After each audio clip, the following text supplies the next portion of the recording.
大家好，欢迎回到任我行天下。今天咱们接着看南半球最棒的风景——世外桃源新西兰。上集视频咱们介绍了从基督城出发的南岛风光，今天咱们接着看南岛。您在西海岸冰川玩过之后，就可以沿着6号公路南下，去看南岛南边的景点了。路上时间要留够，因为一路上的湖光山色，风景绝佳，您肯定会停下来拍照。离福克斯冰川3个半小时的车程。就是南下路上第一个必看的景点——瓦纳卡，一个被群山环抱的湖畔小镇。瓦纳卡人称皇后镇小众平替，比皇后镇更安静，也是松弛的度假户外慢生活风。瓦纳卡的核心景点就是瓦纳卡湖，湖水清澈通透，颜色是比特卡波湖的蒂芙尼蓝更深一些的蓝色。瓦纳卡湖周边一圈南阿尔卑斯山的大小山峰，怎么拍都好看。湖里还有一棵网红孤独树，80多岁了的一棵柳树，在一片净水里独孤求败。想拍孤独树的干净画面，一定要早点去。虽然就是一棵树而已，但确实很上镜。瓦纳卡也是个户外天堂，罗伊风步道来回5、6个小时，有点挑战，但景色绝美，不会后悔的。还有个进阶的罗伯罗伊冰川步道，可以近距离看冰川和瀑布的，体力好的也可以试试。冬天这里可以滑雪，附近的卡德罗纳和三锥山都是新西兰有名的雪场，绝对不输加拿大和欧洲。从瓦纳卡再往南开1个小时出头，就到了南岛重镇皇后镇了。皇后镇可以说是新西兰南岛最热门、最全能的旅行目的地了，因为这里动静结合，又好看又好玩。先说静的，也就是山水风景。皇后镇就在新西兰第3大湖瓦卡蒂普湖边上。湖水很深，颜色深蓝，三面环山，湖光山色，错不了的景致。最简单的看风景的办法，就是上山看全景，坐那个皇后镇天空缆车，几分钟就到山上了。俯瞰整个瓦卡蒂普湖小镇，顶级视觉享受。山上有个餐厅，还可以吃吃喝喝，歇一下，一边欣赏无敌风景。皇后镇附近山上还有大大小小各种步道。喜欢爬山看风景的，可以挑1、2条走走。不想费力气的同学，可以坐蒸汽船游湖，顺带玩一下新西兰农场，体验也是极好的。要说动的呢，皇后镇可以说是世界级极限运动之都，刺激项目的天花板。这里是蹦极的发源地，43米高的卡瓦劳大桥是世界第1个商业蹦极点，心脏好的同学们可以体验一下。高空跳伞、滑翔伞也都是皇后镇的主打项目，从上帝视角飘过，景色极其夸张。还有各种水上项目，就算你不玩，看别人玩也挺刺激。皇后镇本身就很值得玩，又是米尔福德峡湾的门户，大家一般都是在皇后镇住2、3个晚上，抽1天去米尔福德峡湾。说到米尔福德峡湾，这可是新西兰的名片。新西兰的峡湾国家公园里有很多条峡湾，最有名、最值得看的就是米尔福德峡湾。这是一个万年冰川活动切割山谷、海水倒灌形成的峡湾，很像挪威的峡湾，经典的青山碧水。神奇的是，这里年降水量有快7米，是全球最湿的地方之一，所以这里各种瀑布密集出现，植被也是热带雨林风，非常奇妙。公园里最拉风的就属麦特尔峰了，海拔1690米，从海平面直接起飞，非常夸张。米尔福德峡湾不光晴天好玩，雨天云雾缭绕，更是像仙境一样。玩峡湾最经典的就是坐游船，一般2个小时左右，看峡湾全景，性价比最高。峡湾里的皮划艇团游也很不错，可以探索一些大船到不了的独特风景。有些游船的团还可以在船上过夜和加皮划艇活动，可以研究一下。总之，米尔福德峡湾是新西兰最震撼的自然景观，没有之一，千万不能错过。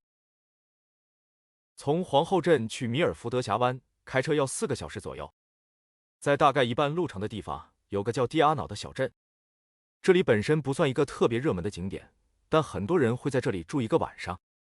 一方面可以把长途车程拆开，另一方面第2天进峡湾的那一段94号公路，可以说是整个新西兰最精华的景观公路之一，本身就是绝美风景。一路上有无数的观景点，还有镜湖、埃格林顿峡谷等等可以打卡的风景，都可以慢慢欣赏拍照。另外，蒂阿瑙小镇旁边就是很大的蒂阿瑙小湖，环境非常安静，本身就是个度假的地方。看完皇后镇和米尔福德峡湾这一片，南岛的高潮基本就过去了。接下来，大家一般就是沿着8号公路一路北上，去玩特卡波湖和库克山那一片地方了。不过，您如果时间充裕，可以考虑绕一点路，到南岛的东岸转一下。东岸的但尼丁存在感不高，但其实是南岛第2大城市，风格和皇后镇那边完全不同，可以说是最欧范的新西兰城市。但尼丁这个名字本身就是苏格兰的爱丁堡，因为苏格兰的盖尔语里爱丁堡发音就是但尼丁。19世纪的时候，很多苏格兰长老会的移民跑到这里，以爱丁堡为模板搞建设。几年以后，这附近发现了金矿，顿时爆火，但尼丁瞬间成了新西兰最辉煌的城市。20年后，金子挖完了，又回归平静。所以在这里有很多当年土豪时期的地标建筑，比如但尼丁火车站，新西兰最漂亮的火车站之一，瞬间带你梦回欧洲大陆。但尼丁还有个吉尼斯认证的世界最陡的街道——鲍德温街，将近20度的坡度，可以爬一下，看看自己体力如何。但尼丁城区逛个半天，感受一下就可以了，剩下的时间可以去奥塔哥半岛，这里才是但尼丁的灵魂核心区。半岛上最有名的景点是拉纳克城堡，新西兰唯一一座真正意义上的城堡。这个苏格兰情调的城堡，150年左右的历史，面朝海湾，视野很好。里面的内饰、木雕、家具等等也很精致漂亮，殖民地版的欧洲贵族庄园。这个拉纳克城堡的主人威廉·拉纳克也是个传奇人物。拉纳克当年是新西兰政商两界响当当的人物，大银行家，也当过新西兰财政部长，妥妥的上流社会精英。后来酗酒破产，还和自己儿媳妇搞7撵3，最后是一枪结束了自己的性命。奥塔哥半岛还有2个王牌景点，一个是皇家信天翁保育中心，世界唯一的大陆信天翁繁殖基地，别的地方都没有的。信天翁一展3米，巨大的鸟滑翔起来，非常丝滑，很震撼，肯定值回门票。还有一个是奥塔哥自然保护区，看动物很强，里面有海狮、毛皮海豹，还有黄眼企鹅。黄眼企鹅是世界最稀有的企鹅种类之一，全球一共才1500只。这里可以进关，就是不能亵玩。打卡完这些的景点，剩下时间就可以在半岛上开车转转，找些观景点停下来看看海。这里的风景有点新西兰版苏格兰高地的意思，不是很精致，更多是那种带点忧郁气质、孤独感的真实的自然风光。或者逛逛这里的海滩，比如 Sandfly 海滩、Islands 海滩，都不错的风景。还经常可以看到海豹、海狗在沙滩上躺平。但尼丁往西南开15分钟，还有个打卡点隧道海滩，要从停车场走个20分钟，穿过一个阴森森的窄窄的隧道才能到的小海滩，风景也不错，可以去看一下。咱们总结一下去南岛玩的攻略。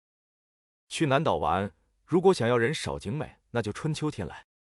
春天10月、11月，雪山还没完全融化，湖里冰川水多，颜色很漂亮，鲁冰花和其他野花也开了。秋天3月、4月，一片金黄，配上蓝湖青山，色彩最佳。夏天12月到2月，其实天气最好，户外徒步最合适，就是人多，价格高。冬天6月到8月是无敌滑雪季。行程上南岛至少准备个10天，可以覆盖核心风景：皇后镇、米尔福德峡湾、瓦纳卡、库克山国家公园、特卡波湖这些。如果想看基督城、西海岸冰川、凯库拉，要做2周打算。南岛旅行方式必须是自驾，不光方便，而且路上都是风景。一般就是飞到皇后镇或者基督城租车。去新西兰，一般大家都不是冲着美食去的，但是新西兰的食材质量非常高，各种海鲜、高山冷水养殖的三文鱼、牛羊肉，性价比都比欧亚和美洲高很多。配着雪山场景，人生值得。新西兰住宿条件不错，各种民宿酒店可以选。但是自驾最容易给自己挖的坑就是每天换酒店，搞得比较累。所以最好以路程方便为原则，尽量在一个地方，比如皇后镇、特卡波湖这些好地方住2个晚上以上。好了，新西兰的南岛就说到这里了。下期视频咱们去北岛看看。多谢大家观看，喜欢的话请点赞、订阅、评论和转发。